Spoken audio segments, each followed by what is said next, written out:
We're not in front of the barn like we usually are, but welcome to Amista. That's what we always say. We usually hug or shake hands, but we can't do that now, so we'll do it virtually.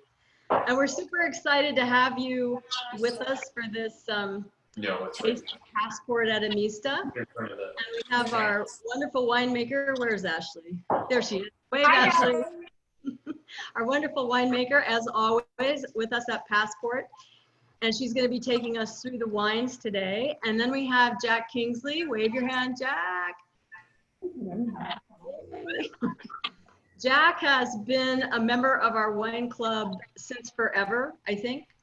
Before we built the tasting room, we used to have, Jack used to cook wonderful barbecues for us at our house, and now he still does that every Saturday of Passport, and Bruce and Mary down there help him.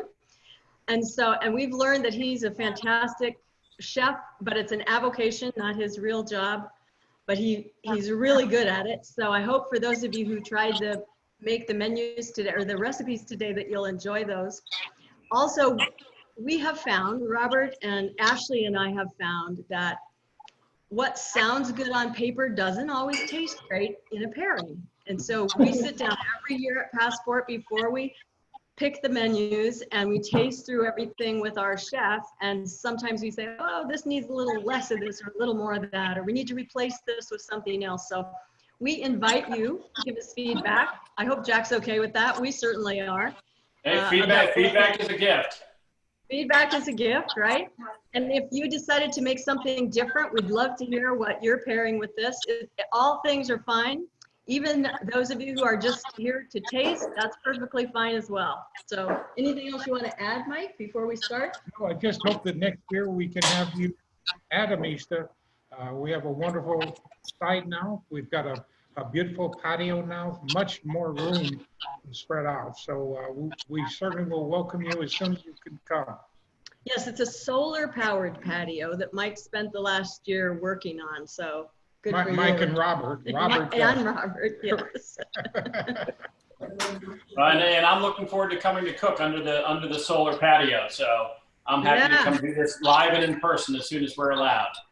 All right, sounds good. Okay, so I'm going to turn it over to Ashley and Jack and let them take it away. Yay! Well, hi guys, welcome. Thank you so much for being here. I think if you guys have come to Amista during Passport, my spot is to sit in the front and pour the bubbles. So, we're gonna start with that. If you guys want to open your bottle of sparkling Grenache, we'll do a little toast and then we'll talk about the food pairings. We'll dive right in because that's my favorite part. I like to eat, so. Woo! Wow. So welcome everybody to virtual Passport 2020. So cheers. So this is our sparkling Grenache. This is actually grown right outside of the tasting room. It's that first block that you see off of our patio. We pick this really early, as you would any sparkling, so about 4 or 5 bricks earlier than a traditional still wine, and it goes straight to the press and gets just this tiny bit of color, because Grenache grapes are red, so you just want a tiny bit of blush color on it. And then it ferments for about 3 weeks at 55 degrees, and then just hangs out for a little bit until it goes into bottle for the secondary fermentation. It's bottled with a little bit of yeast and a little bit of sugar, and that's where you get all of the bubbles. So this is method Champenois, as are all of our sparkling wines. So the traditional way to make champagne, and that's how they've been doing it in France for generations, and that's how we do it for us, for our wine. So yeah, I hope you enjoy. And let's talk about the food pairing, Jack. Well, I think, I always think of, coming to a wine tasting or an event and you get handed that first glass of champagne or sparkling or bubbles, and it's always light and refreshing, and you just wanted something simple, one bite that has a little bit of the tartness or the richness of a goat cheese. And I thought a little citrus, so we used today a little lemon thyme mixed in with the goat cheese. So I went out to the garden this morning and found some lemon thyme, garnished it here with a little bit of lemon thyme flower that we had budding there, and a last minute kind of twist to give it just a touch more sweetness on top. We drizzled just a little bit of honey. So you can see here we, oops, should show it this way, have the endive spear with the herbs on top. So just a refreshing bite to complement the sparkling here today. And endive is always a good vehicle, whether you do it, you know, a goat cheese or something, you know, like that, or you could actually do a minced meat or some other ingredient in there. Sometimes we'll do a Thai salad and put it into the endive as well. But just really a nice way to, you know, start the evening. So cheers. That pairing was delicious. What did you guys all think of it, for those of you that made it? Any feedback?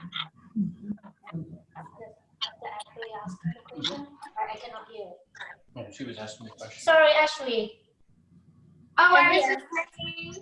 I was just saying, what did you think of the pairing? For whoever wanted to answer. What did you think of it?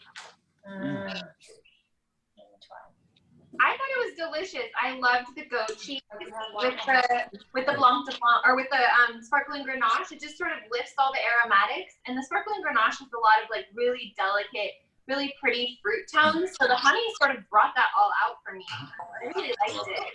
I like the honey. Honey and yeah. And what I did is I tried to stay as, you know, local as possible on this one. I used a local creamy goat cheese as well. So I mean, any of those goat cheeses will work, whether you buy those logs you typically see in a grocery store. But for this, I you know, was lucky to find a bin. I can't remember the exact name of the local Sonoma County goat cheese to do this. So we're really trying to be as local as possible here with the, you know, herbs from the garden, but then also the, you know, local goat cheese. I love that. I love the little bit of lemon on the finish from the lemon thyme. Yeah, it's really pretty. It goes really, really well with this wine.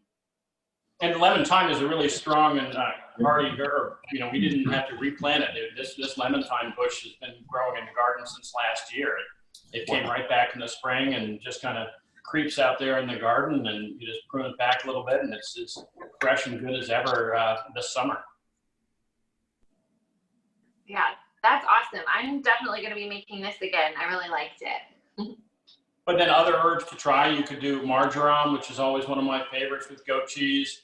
You know, marjoram is a great, you know, herb, kind of a little bit more on the oregano side. Works really well with goat cheese. If you want something a little heavier with goat cheese and marjoram, make that mixture and stuff it into zucchini blossoms, and you know, try to deep fry those. So you kind of have a deep fried zucchini blossom with goat cheese and herbs inside. So it's, you know, the goat cheese and some kind of a more bland wrapper is really what you're looking for. So it's a lot of fun. That sounds amazing. I've got some squash blossoms out in my garden that are just starting to come up and bloom. So I might have to try that. Vicki, what do you enjoy pairing with the sparkling grenache? Are you asking me? Yes. Well, two things, a glass and my lips. That's pretty much what I pair with. Oh my gosh. And I want to know if the dog got any, by the way. If the dog got it. Oh, and Nancy, did the dog? Yes, the dog. I just saw that. Come down here. Because it's really good. The wine is ours. Wine is out.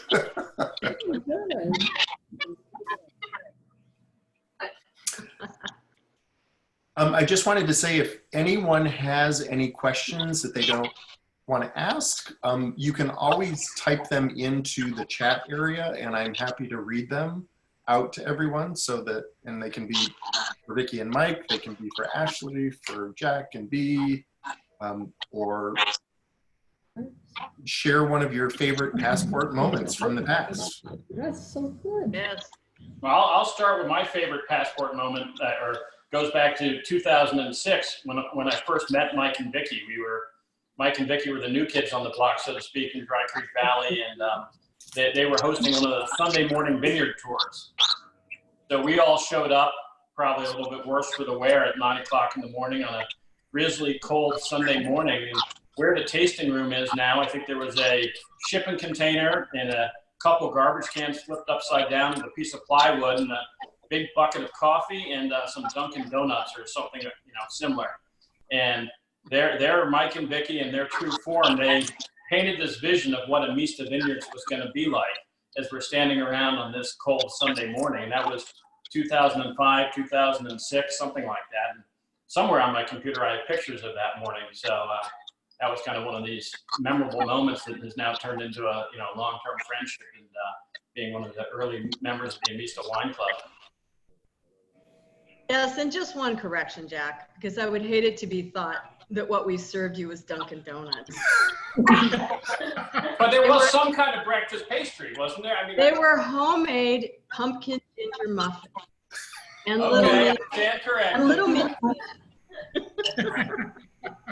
I mean, we are not quite as accomplished as you at creating things, but we are foodies.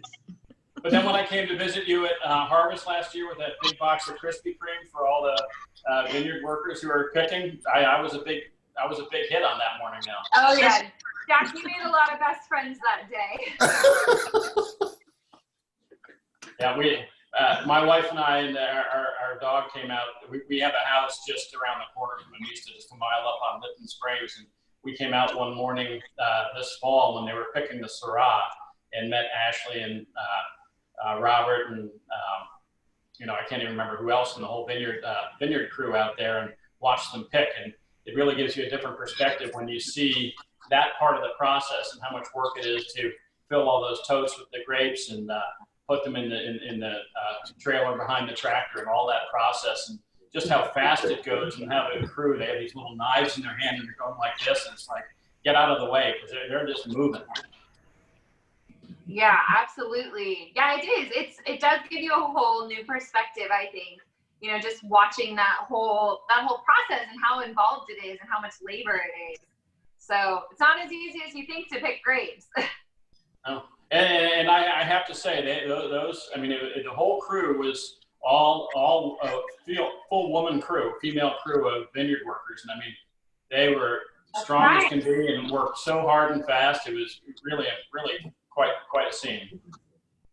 Yeah, it was awesome. All right, guys, let's move on to some Chardonnay. Mostly because I just want to try the shrimp. I've been staring them all afternoon. So we're going to be pouring our 2017 Chardonnay next. So you guys have that. I'll give you a moment to get some in your glass. Go.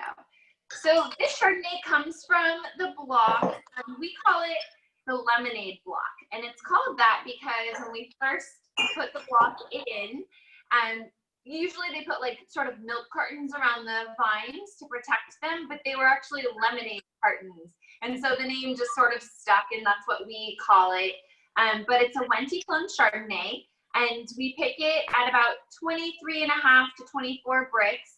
It goes straight to the winery and is pressed right away. So just the same as what we did with our sparkling Grenache. We press it off the skins, and that juice goes to neutral barrels where it ferments for a few weeks, and then it stays in barrel. We don't rack it, stays on the leaves, and it doesn't get racked and combined until right before bottling. So it stays in barrel for about 11 months. But because it doesn't have any oak, it's really bright, really food friendly, and I'm so excited to try it with the shrimp. So Jack, you want to tell us about your dish? Well, shrimp is always another great protein to serve in something like this. It's a little bit light, so I just simply took the shrimp this morning, and I put them in a bowl with a big squeeze of lemon juice, some salt, a little bit of cayenne for a little bit of heat, and then figured it'd be nice to make an aioli. And I cheated this morning because it was just a busy morning. So I'll be honest, I used mayonnaise and mixed that up with a little bit of lemon zest and fortified it with a little bit of salt. And I had some tarragon from the garden. I chopped it up to give it a little bit of that anisey flavor as well. And then my wife here, who's kind of behind the scenes, she helped me with the presentation here. She's being very shy, but then we have a few edible flowers from the garden as well. So just a nice bite. These can be served room temperature, or you could just, you know, reheat them quickly after they've been grilled and what have you. Oh my God, I love that pairing. Whoa, it brings out so much nuance in the Chardonnay. And there's already a lot going on. Really bright, pretty fruit, lots of pear, green apple, some lemon zest. But now with this, it's sort of taken on this like creamy element and like almost a little bit of like lemon verbena or like lemongrass character. I love it. And actually, I was debating, you know, should we use lemon or I had some lemon balm in the garden. I haven't really cooked with that before. I was thinking of using the lemon balm in this dish instead of lemon zest. So, you know, a lemony herb, you might have gotten away with the lemon thyme again.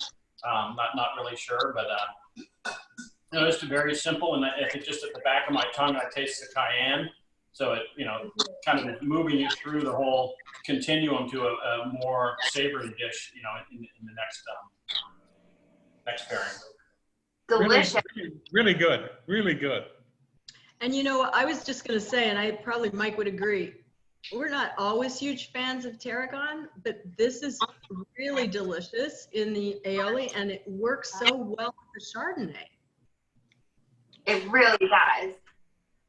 It really brightens, like it brings out like all these different flavors in the Chardonnay that I like weren't there on the first sip, you know? It just really makes it pop. I love it. You know, I find a little bit of those kind of herbaceous characteristics in the Chardonnay with that. Yeah, I think it's pleasant though. I don't feel like it's like overpowering the wine. I really like it. Yeah, and I use lemon zest because I think it's a little bit of a stronger flavor. And you know, whereas if you use lemon juice, sometimes it can be a little too maybe tart. And this way, you can just put, you know, I just microplaned a little bit of lemon zest over the bowl of mayonnaise and mix it together. And to make it a little bit thinner, I just added a little bit of water to the mayonnaise to give it a little bit more consistency that you want, so it wasn't too thick. Very good. Now, did anybody else do a different pairing for this wine? I'm just curious.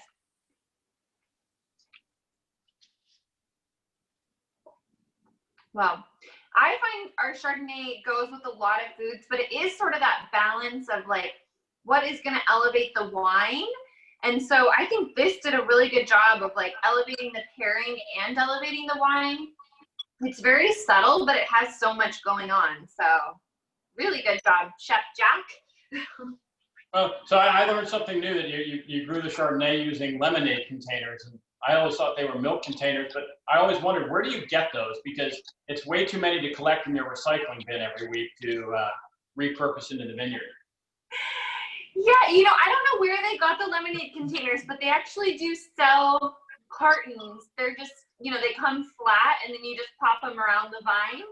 So they do sell those, but I don't know where they got so many just lemonade ones. That's like, Mike and Vicki, do you know? I think it's the funniest thing. We have a comment from the Thomas family in Whitehall that Oysters Rockefeller is great. Oh, Ooh, that sounds amazing. that would be good. That would be super good. Everybody is loving this pairing, Jack. Yeah. This pairing. And for me, I'm much more of a red wine drinker. So, you know, while I'll drink Chardonnay in a pairing situation, I don't usually sit around and have a glass of Chardonnay. So I'm glad this worked out, because I'm not the most experienced in the Chardonnay pairing, to be honest. You Well, you outdid yourself, I think. Amazing. Yeah. Do we have Hey, any Jack, other questions before we go to the next one? Oh, me.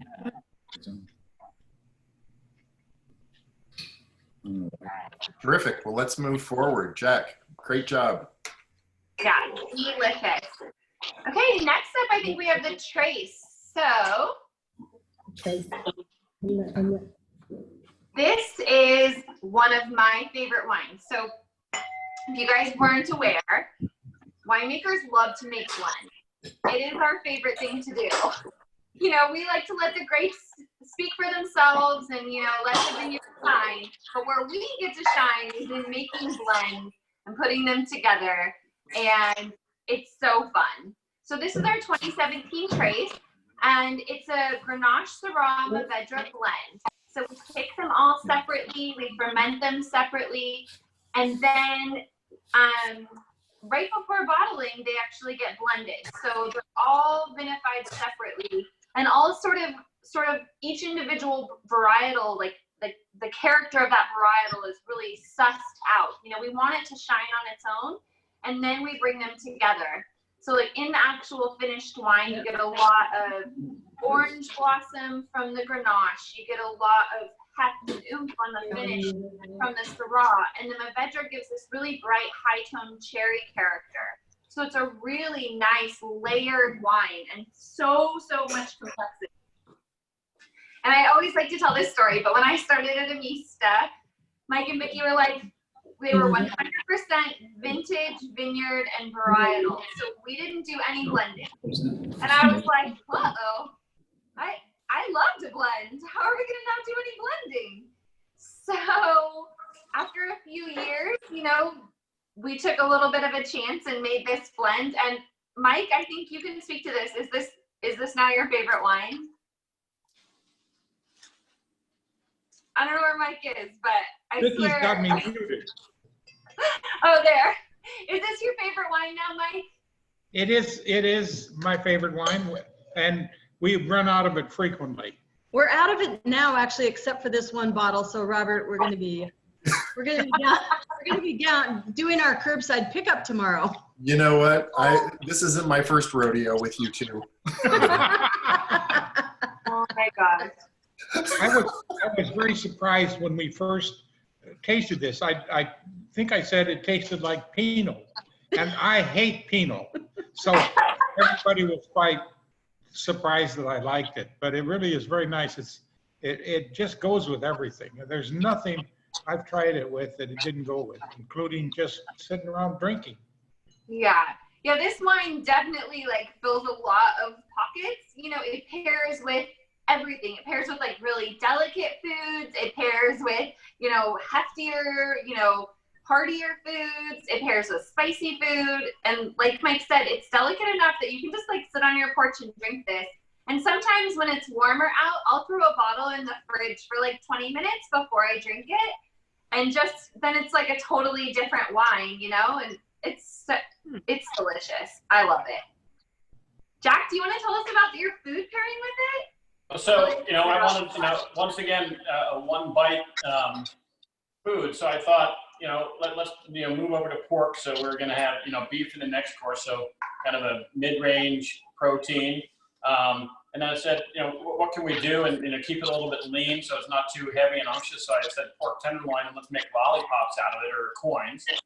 And then, you know, I personally spend a lot of time in India, at least pre-COVID I did, you know, for work. So I've you know, spent a lot of time studying Indian food, you know, in my travels, and actually have a tandoor at home. So I said, you know, why not do a simple tandoor recipe? So the tandoori pork lollipops, that's what we came up with here. So just with the ginger and the garlic and the tandoori spice mixes, which, you know, it's basically, you know, everybody's kitchen in India has a different way of doing it. I did mine one way, and, you know, you can all do it, but it gives you that flavor with the garam masala and the coriander, a little turmeric, a little bit of chili, you know, depending on how much ginger and garlic you used.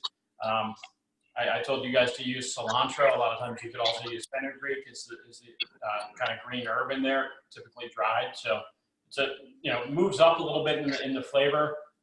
It can be a little bit tart and you know, a little bit more of a strong flavor, but I think it goes well with the wine. This is an amazing pairing. I love it. You're unmuted. Good It job. brings like this whole other side out in the wine. And also, this is so delicious. I love all the spices. Mm. I'm surprised, Jack. I didn't think I'd like this, but boy, this is good. You hit the ball out of the park. Every one of these. I mean, in India, you would never typically have tandoori pork. They eat very little pork in India, just given that there's a lot more vegetarian. You have, 40, 50% of the population is Muslim. So this is a little bit of I'd call this fusion. Yeah. So, Yeah, Dolores and John, you definitely have to make this tomorrow. Spicy. Yeah, Yeah, that's it's amazing. really The spices really bring out, like I do write in my tasting notes sometimes that the wine has some warmer, like baking spice notes, the Trace does, and this just like makes everything pop. Oh my gosh. I absolutely love it. and this you could just as easily do with chicken. Works really well. I saw an Indian chef recently from San Francisco who will make this and use the air fryer to cook it because it gives, that circulating air. It's a little bit more like a traditional tandoor. I used just a gas barbecue this morning. Probably even better if you use a charcoal barbecue because you get the smoky flavor of the drippings. So, a lot of different things, but you can do this with chicken. You can do it with pork. You probably wouldn't do it with a seafood. This is probably a little bit too strong. You could do it with Indian paneer, the cheese, the kind of Indian farmer's cheese. Any one of those would work really quite well. And, it does go well with a mint cilantro chutney, where you could just take a bunch of mint leaves and cilantro and whiz it around in the blender with a little bit of water, maybe a little bit of chili. Or you can sometimes find the mint cilantro chutney in a grocery store, definitely an Indian grocery store. Yeah. So I have a question. This goes beautifully with the Trace, but we just got through saying that everything goes well with the Trace. So I'm curious to know what other things people are trying with it and whether you think it was a good pairing or not. That was Ashley's chicken. I mean, her rooster. Over here. Anybody want to unmute themselves and tell us what else you're having with this Trace? We're in Vegas, Mark, Joni, and Anna, and we're doing a charcuterie board. Oh, perfect. Yeah, did it work?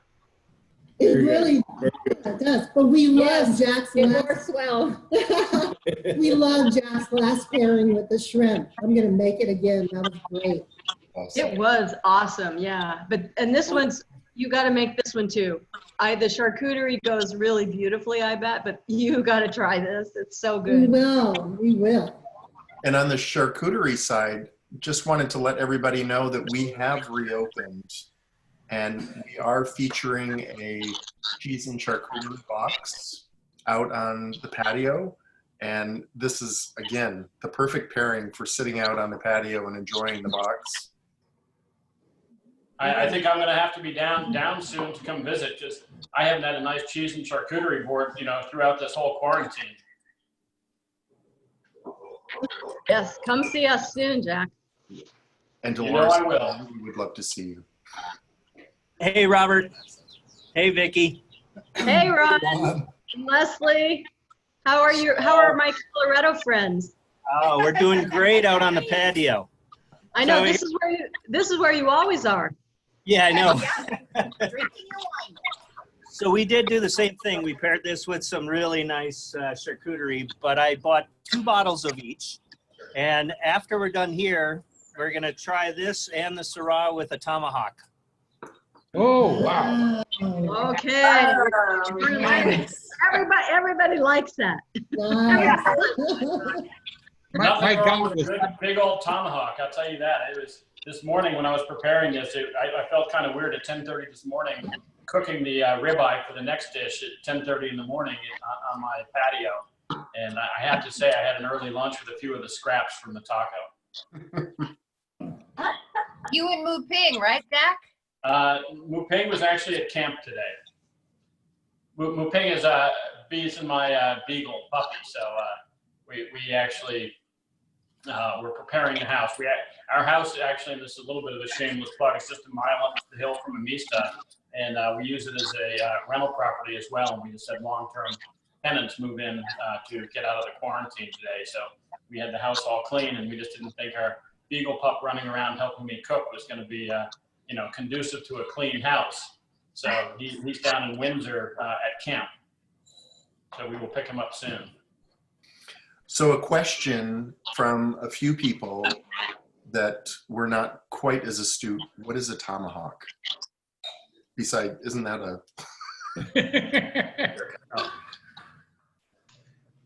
It's a massive ribeye with a big long bone attached to it. There's great presentation value in cooking a good tomahawk, isn't there? Exactly. Tell them we'll send pictures. Yeah, we'll send you some pictures. In Healdsburg, one of the restaurants, Valette, which is one of the popular restaurants in town, has done a great job of, quarantine family meals where they, serve some great tomahawk steaks and great big ribeyes to the, people who wanted to buy them. But they also are doing something called Valette Provisions, and they sold 60-ounce ribeyes that could have had a tomahawk bone attached to them. So the other day I went down and picked up a 60-ounce ribeye and had some friends when we kind of bent the rules on quarantine. We burned that up on the grill, and it was really quite delicious. That's a New York kind of thing, isn't it? Well, any 60-ounce kind of steak is like a New York or Chicago kind of thing to do. Oh. We're a little more conservative here. We only take the pound-and-a-half ribeye. Nothing too big. No bones. Diet ribeye. Yes, or Texas. Texas, true. I agree. Actually, I'm sure liking this trace. So Ashley, the only surprised. That's so weird. why did it take you 2 or 3 years to convince us to do this blend? I don't know, but I'm glad. I'm so glad that you guys are so great about being like, yeah, we should try that. That's how a lot of our wines have come to be, including the sparkling Grenache. We're like, I don't know, it might be good. We should try it. And Mike and Nikki are very supportive. So Well, Doug and actually, John are very happy that Ashley was able to talk you into producing it. So cute. Actually, I understand we're planting some new grapes in a couple of weeks. Yes, we are planting another white variety on, well, we're getting the grapes on Tuesday. We're planting them Wednesday morning, but we are planting Rousson, which is a Rhone white variety. It's a lot of times paired with Marsanne. So you'll see a lot of Marsanne Rousson blends. We are just doing a little bit of Rousson. And yeah, we're very excited, especially because it's been a long, arduous process trying to get these vines. It's been like a 4-year struggle, but we will have a new wine coming up. I mean, it's going to be still like 3 more years, but we're very excited to have this something new planted on our property to play around with. So you can look for that coming somewhat soon. It's not going to be ready for 2 or 3 years, right? Yeah, we won't even be able to pick the fruit for 3 years. But are you using lemonade or milk containers this time? I thought it was gonna be a surprise. I'll be out there Wednesday. We'll post some pictures. So if everybody looks at our Instagram, we'll do the lemonade or milk carton, question. So We always have something in the mix. We're coming up with new ideas and new varietals and new blends to keep everyone excited about all the great wines that we have at Amista. it also keeps it exciting for us too. We want to, make new things, keep it fun for you guys, and keep it fun for us, keep us on our toes too. So I think next year we're going to buy some grapes from Up Valley, right? Some of these varietals so we can kind of get into the habit.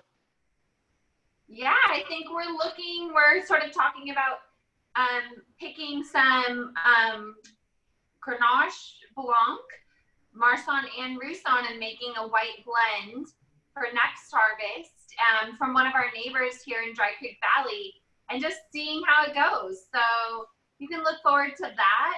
And yeah, and then a few more fun things, maybe some new sparklings. I don't know, maybe some new red blends too.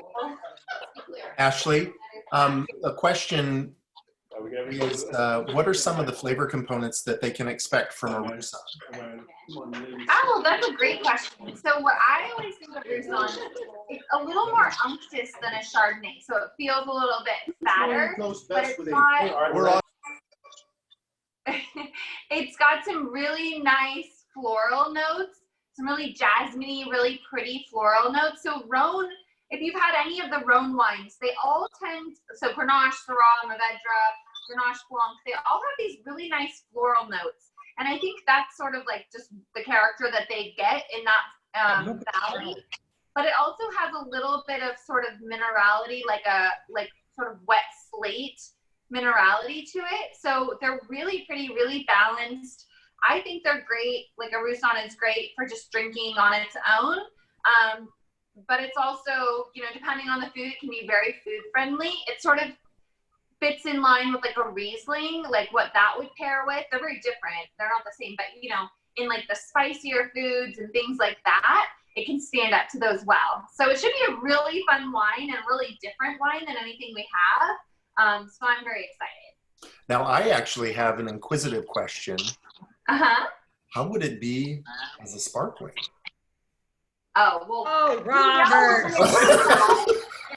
Oh, Robert. That's a leading question. Hey, we I just get wanted that to all say the hi. time, you know. We haven't been outside, and so just wanted to say hi, everybody. Cheers. Cheers. That was going to be my question. It looked like a whole party just joined us. Where are you all?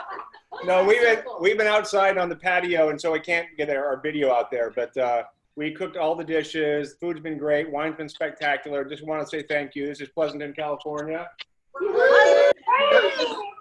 The whole town of Pleasanton is there in your kitchen. Quarantined for like 3.5 months. So I mean, think your it's wine time is to getting us party. through. Party. Oh, well, that's what we like to hear. We love it. All right, thank you. We're going back outside. Okay, bye-bye. Thanks for joining. I think we ought to invite everybody for the Friday evening social that we have. Yeah. What do you think? Should we invite everybody to join us on Friday afternoon at FAC. FAC 4 o'clock? I'm muting you. Mike's unmuted. Well, I'm so excited to eventually have parties again and have Passport. Like, I miss that energy of just being around lots of people personally, you know, in the wineries and in the tasting room. So we're very much looking forward to having, like, you know, Jack, I am so excited for your next year's Passport dinner, because that's always my favorite thing. And I'm always like dead to the world. And then, you know, from talking to 1,000 people all day and then getting to have your delicious food is like a prize. It's like, No, I mean, but the Passport dinner, I got to give full props to Bruce and Mary, who are on there here as well, because it's, you know, the co-conspirators in the whole thing. Bruce and I, you know, Bruce always over the barbecue and, you know, burning his eyebrows off at the end of the day when we cook a barbecue for 45 people, and my lovely wife B making, you know, one of the greatest cheese and charcuterie plates on one of those 8 or 10 foot tables under, you know, under Mike's solar awning. So it's always a memorable thing to come in, and you know, we kind of have the agreement with Mike and Vicky that everybody shows up and all their staff, and we have a great barbecue. We come at 6 and have to be gone by 9 because it's a big long day for everybody. So we come and cook a big, you know, 4 or 5 dish meal on the barbecue, maybe the pizza oven, and you know, just have a lot of fun reminiscing and having fun. Absolutely. Bee's cheese plate is completely epic, and I try to replicate it all the time. She's gonna have to give me lessons. I just can't quite master it.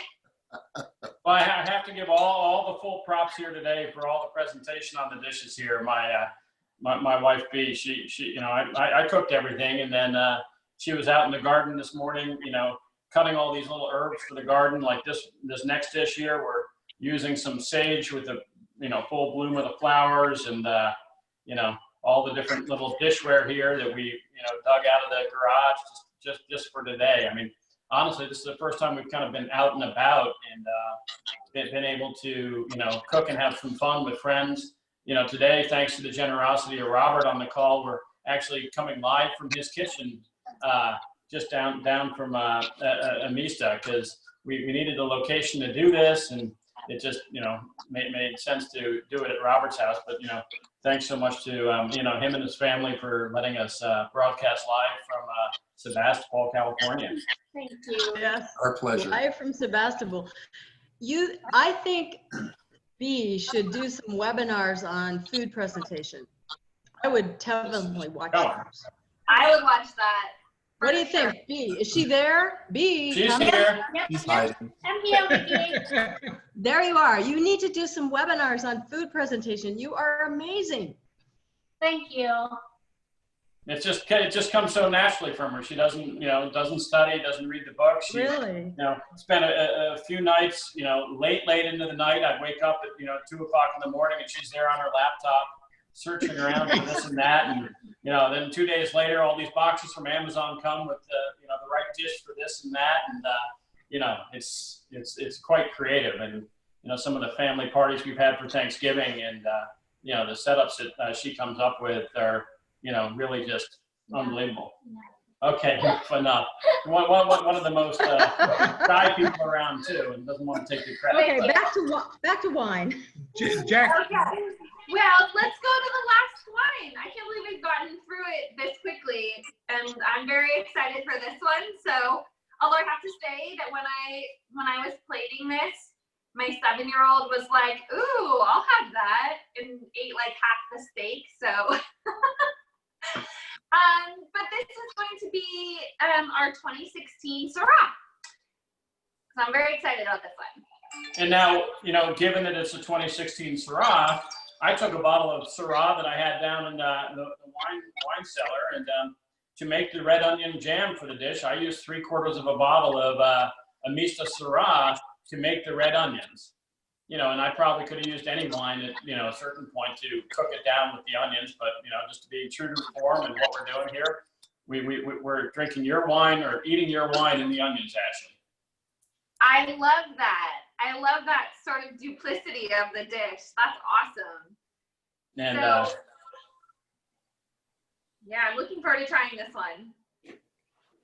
and I remember. I myself back from trying everything before, even though I really wanted to. So I'm very excited about all this. So our 2016 Syrah. So most of you know, Syrah is one of our flagship wines. So it was the first thing Mike and Vicki planted when they bought the property. And we use Syrah in more wines than any other varietal. So as you all know, we make a sparkling Syrah. It goes into our fusion sparkling blend, goes into our trace, it goes into this, it actually even goes into our port. So it's a very versatile, like really amazing wine. And it's something that's like near and dear to my heart because you know exactly what it's gonna pair with. It's always really pretty. But it is also very different year to year. So Syrah really wears its vintage and you know what Mother Nature gives it. So, you know, some years we'll get these very like high-toned, really floral, crushed violet Syrahs, and in other years we'll get sort of bigger, fruitier Syrahs. And, you know, it sort of depends on the weather. And because of our proximity to Dry Creek, the actual creek itself, we have this really unique little microclimate that sort of does mimic the Rhone Valley. And so it is a really amazing place to grow these Rhone varietals, Syrah included. So, yeah. So this one. Then I have an Amista Syrah memory. About 5 or 6 years ago, I had a group of people. We were doing a corporate offsite in Healdsburg, and we did a day of wine tasting. We ended up at Amista, and Mike and Vicky poured a Syrah vertical. So we did a 4 or 5 year Syrah vertical with cheese pairing at Amista, which was so much fun. And seeing, the single vineyard type Syrah and the different years and the different tastes was just really a lot of fun. But, I wanted to go a little bit bolder with this dish and figure out how to put the wine into the dish, and beef and wine always goes together, and the red onions really hold up on this, and the horseradish, depending if you use fresh horseradish or the prepared horseradish and how spicy it is, it gives a nice balance between the sweet and the spicy and the kind of the unctuous fattiness of the ribeye in a small tortilla. I used corn tortillas today. Always really good if you have the time to go down and buy fresh masa and make your own tortillas. It just kicks it up a notch, but really a great dish. And I think it should also work with lamb as well. And, probably all credit is due. I think at some point, some incarnation of this dish 10 or 15 years ago, I got out of a Bobby Flay cookbook. So there's probably some credit due to, Bobby Flay on this one as well. This is delicious with the wine. The red onion jam, oh my God. I know it has Syrah in it, but that just... Jack, you're the devil.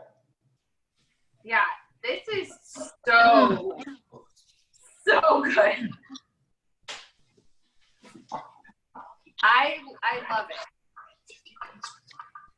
You just outdo yourself on each one. Oh, what, Mike?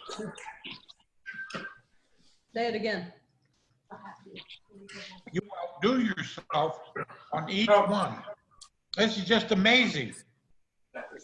Yeah. I got to keep up with Ashley, right? I mean, good wine with bad food with good wine. I mean, it just doesn't work, right? I mean, everything has to, be in tandem here. That's right. Ashley outdoes herself with each one. So I didn't want to let Ashley down, so. You That's like right. brought some extra magic today, Jack. This is delicious. This just brings out so much of these like really bright fruit tones. Like I'm getting like a lot of like blueberry, cassis, raspberry in the wine, but then also some spice components and also like a real lift of the aromatics. Like and I am getting those floral notes, like a little bit of that crushed violet and just really pretty underlying floral tones, and even some like orange zest or like dried orange rinds in the wine. After tasting it with the onions and with the dish, I don't know, it sort of makes everything pop for me. This is super good. Robert, Jack, how are you feeling? Can we get you to cater the next passport, Jack? Yeah. I do do it. Well, let's see if Bruce will sign up to join with us here. But, Well, maybe we won't sign up to cater passport, but we'd certainly sign up to, cater a Friday evening event or Saturday evening for this group and an expanded group like this, for sure. Yeah, that would be amazing. Absolutely welcome, Jack.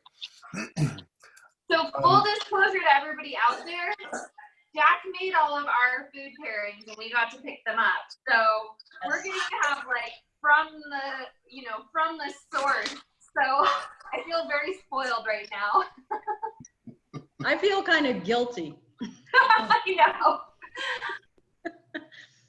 But I'm getting, this is I'm great. getting It's all about the community. I know B and I spend, a good part of our lives up in Healdsburg, and Mike and Vicky and Ashley and Robert are, such good people and friends of ours. And, it's just, the community now is, reeling from what's going on in the world. And, we're anything we can do to, help our friends out and, kind of get things back to close to normal as we can. I mean, I spend 8 hours a day or more on Zoom every single day, starting at, 5, 6 o'clock in the morning. And, it's always serious about this customer, that customer. So this has been really just fun to do something very different.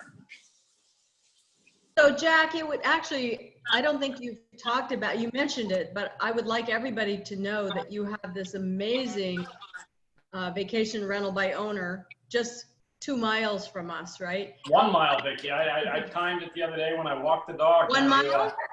Exactly 1 mile. Okay, 1 mile. So, Just above. so tell people about it, because some of the people on this call, on this Zoom meeting may want to stay there. It's beautiful and you can walk to Amista. Tell us. Yeah, so thanks for that, Vicki. But we're right around the corner up on Litton Springs Road, right up on top of the hill, overlooking Dry Creek Valley, and we have a 3-bedroom, 4-bathroom house that'll sleep 8 to 10. 3 bedrooms, and we have a large game room downstairs that'll sleep 2 more couples or 1 more couple, depending on how you configure it. But swimming pool, hot tub, lovely views, full gourmet kitchen, and this Fee is reminding me we just added a basketball hoop in the driveway for the young guests with kids, and but it's really a great oasis, and we have a lot of people coming up this summer who are trying to get away from San Francisco and what have you.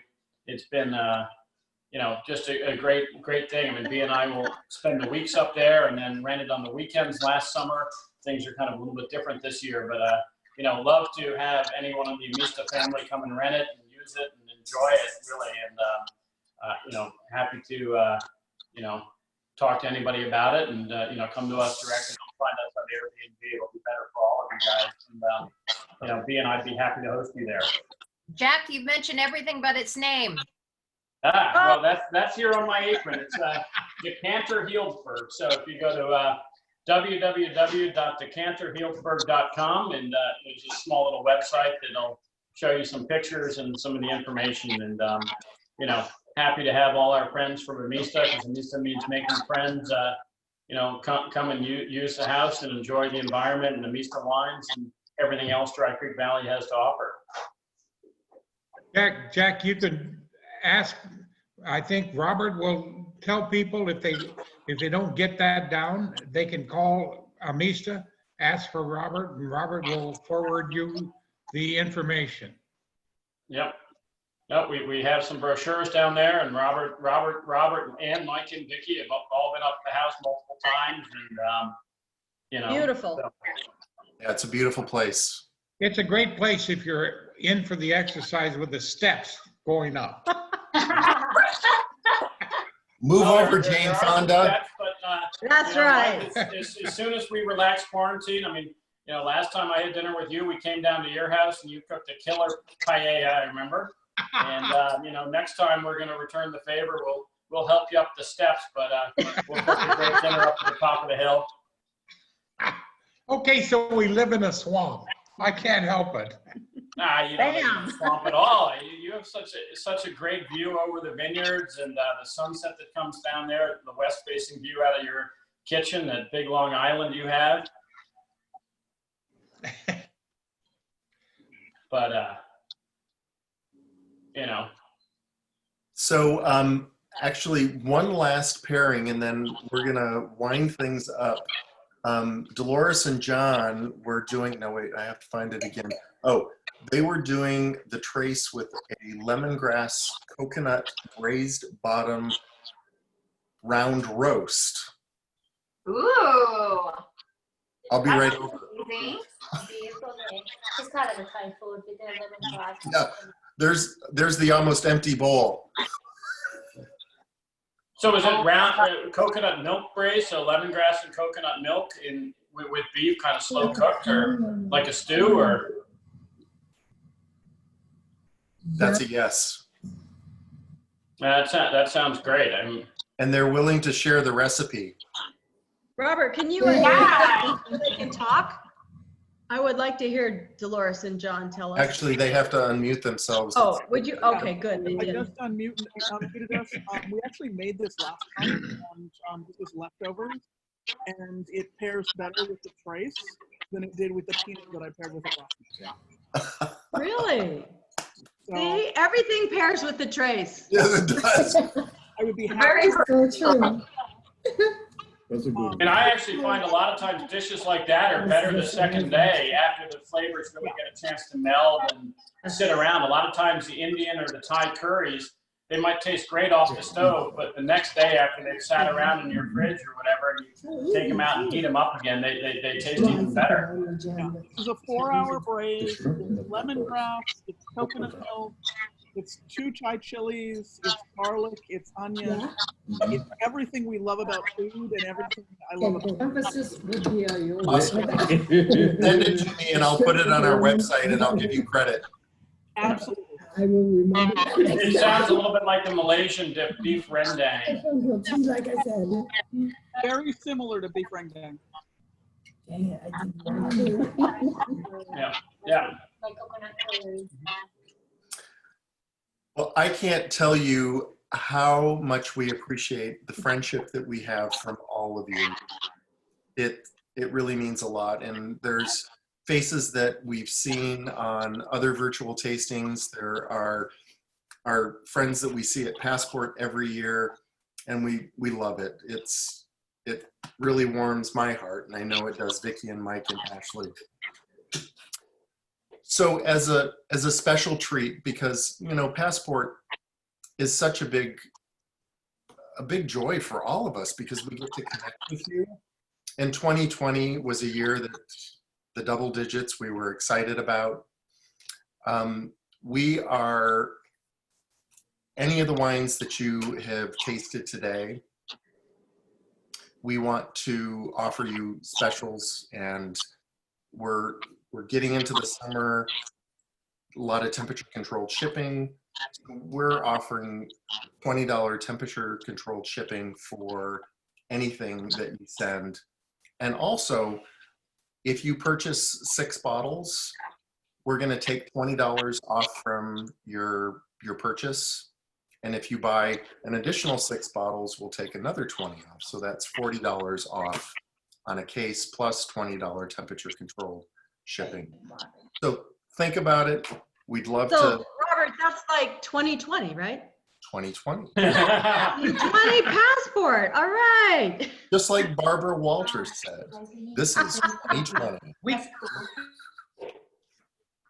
So if we can help you out with that, send those emails to tr@amistavineyards.com and we'll take care of those.